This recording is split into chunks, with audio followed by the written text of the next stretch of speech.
Kaya ang kapahayagang ito ay dapat makarating sa church, sa buong mundo, sa fivefold, upang siya ay pumayapa sa Diyos. Ay kung ano ang inatang sa kanya, na narinig niyang maliwanag, ayun ang gawin niya. Bakit po naliligaw ng landas ang marami kahit umati ng seminar ng prophetic, may glory, may power, dinisciple, binigyan ng instruction? Dinahan-dahan, inisa-isa yung utos nilagay sa kukumban, si Nerox, dinagdagan pa ini-stapler. Kasi, yung narinig, hindi nilalagay doon ang puso't isip. At yung wala rin sa nakasulat at hindi sinabi sa kanila, yun yung iniisip nila. Sabihin na lang natin, in fairness sa lahat, na yun yung pinaisip ng iba sa kanila. Hindi ko alam kung sino yung iba na yun. Ang isang dahilan kung bakit pinabubulay-bulay sa atin ng Diyos ang kanyang salita araw at gabi, upang lang sa ganon, yung isip natin umayon sa nakasulat, hindi doon sa hindi nakasulat. Kapag meron darating na suggestion saan naman ito galing, mukhang mabutit maganda man ito, ay wala lang siyang effect. Sabagat loaded ka na ng kaisipan ni Jesus. At ang kaisipan ng Panginoon ay humble, willing to suffer, willing to forgive, willing to obey, and willing to die for the cause of the will of God. So therefore, God have highly exalted him and given him a name that is above every name, wherein in all things in heaven, in earth, and under the earth will bow and will confess that Jesus is Lord and there shall forever for the glory of God the Father. Ganito rin sa kawan. Hindi problema kung ang isang pastor ay inaayawan ng tupa as long na gusto siya ng Diyos. Hindi mahalaga kung yung mga tupa ay lumilipat sa oras ng himala. Ang importante, ang Diyos ay hindi lumilipat sa iba, nasa Kanya pa rin. Dahil hindi naman nauubusan ng Diyos ng ibibigay. Ay kung sino yung tanggap ng tanggap at gustong-gustong mapapunta sa Kanya ang lahat, siya ang lalaki ang tunggulin. At pag hindi niya ito kayang asikasuhin, sabi nga ng aking apong si Emmanuel Carillo, kagabi dinalaw ako sa bahay, tsaka dinalaw si Sayon, ang sabi niya, Gulayat, patay. Yan, ang problema niya ngayon. At ito rin ang reason kung bakit hindi binibigyan ng Diyos ng maraming-marami. Ang gustong siya magkaroon ng maraming-maraming radyo, TV, kongregasyon at gagawin pa sapagat alam ng Diyos, hindi niya kaya.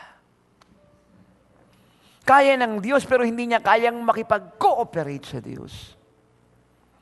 Kaya ng Diyos pero hindi niya kayang mag-submit sa Diyos ng totoo. Kaya ng Diyos pero hindi niya kayang sumunod sa Diyos sa lahat ng bagay. At dahil diyan, inililigtas siya ng Diyos. At yun namang hindi humihingi ng radyo, telebisyon, ng material thing, siya yung binigyan ng Diyos ng marami at ng buong Pilipinas, pat ng bilyong kaluluwa sa buong mundo. Sapagkat kaya niyang sumunod sa Diyos. Kaya niyang makipag-isa sa Diyos. Kaya niyang gumalaw ng mabilis dahil sa Diyos. At kaya niyang ipaglaban ng Diyos at ipangaral ang katotohanan sa lahat kahit ayaw nila. At kaya niyang mamatay sa sarili alang-alang sa Diyos na dapat mabuhay sa Kanya. Kaya kailangan ngayon ang buong body of Christ ay ma-educate, lalo lang nasa fivefold. Sapagat sayang yung aral, sayang yung turo, sayang yung revelation, sayang yung glory, sayang yung seminar, sayang yung so-called prophetic, sayang yung so-called intercession here and there. Ang mga overnight prayer na yan. Pag yung puso at isip natin ay wala ron sa tungkuling inatang ng Diyos sa atin.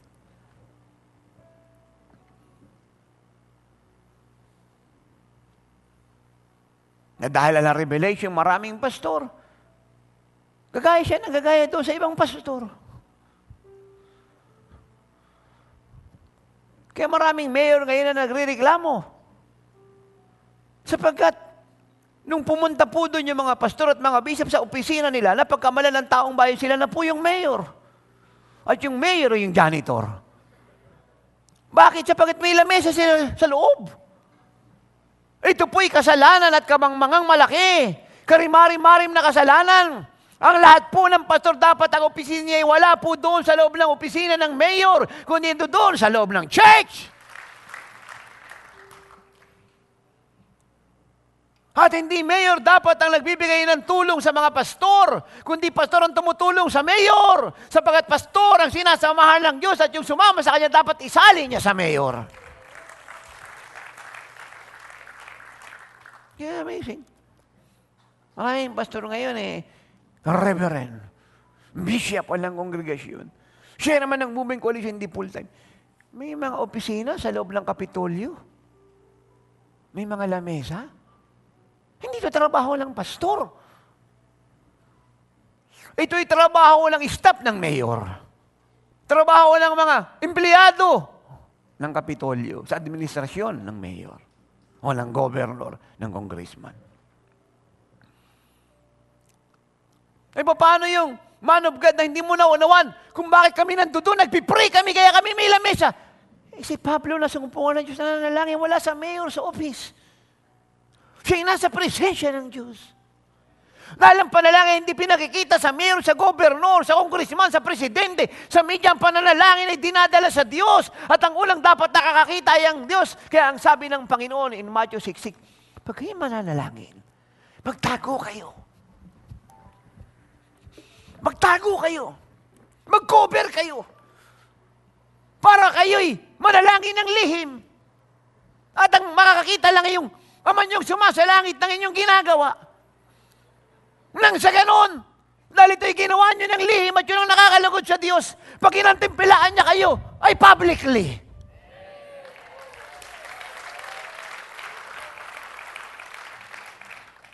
Magtago kayo.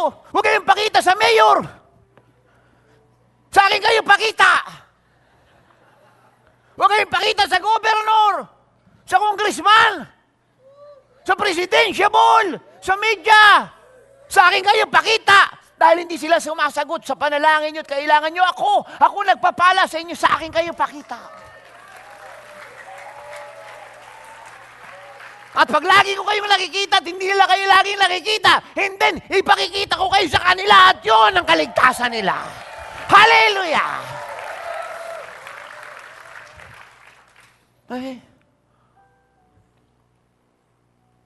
Ananias, unta ka ron. Sa alsadang yan, may tahanan na yan. Ando na apostol ko, nananalangin siya. Amen. Bakit maraming problema yung church? Ay, hindi siya laging nananalangin. Kung ano yung pinagagagawa niya. Sa sobrang pag-ibig niya sa Lord, laging ala siya sa presensya ng Lord. Sa laki ng pagmamahal niya sa Lord, gusto niya laging kausap ay tao, hindi ang minamahal daw niya. Alam mo ba ninyong lahat na, alam ang titulo na meron ka sa fivefold? O chairman ka man ng movement at coalition. Sabihin natin, ikaw ay nasa place of authority, leadership, and power. Maganda man ang motibo mo, sabihin natin malinis ang puso mo. But once, na yung leadership mo ay hindi naging daan upang ang kalooban ng Diyos ay maganap, lahat ng ito useless.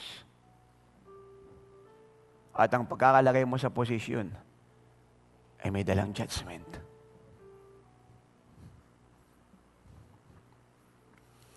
Sapagat ang interes ng Diyos, kung bakit ka ilalagay sa posisyon, ay hindi para siya i-compromise at ulitin yung error at folly ng dati nang nasa posisyong nawala at pinalitan mo, kundi para ipatupad ang kalooban ng Diyos.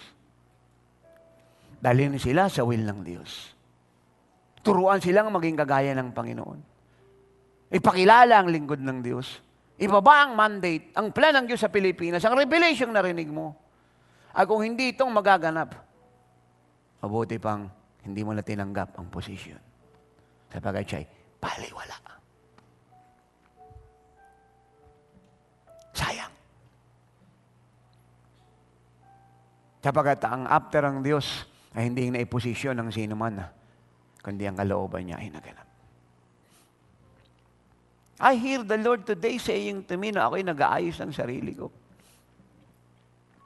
Bagamat ako'y puyat talaga, dahil pagkatapos ng pag-uusap dito, tumuli ako ng ospital. Sama yung ilang mga alang nating pastor na sumama kay tatay.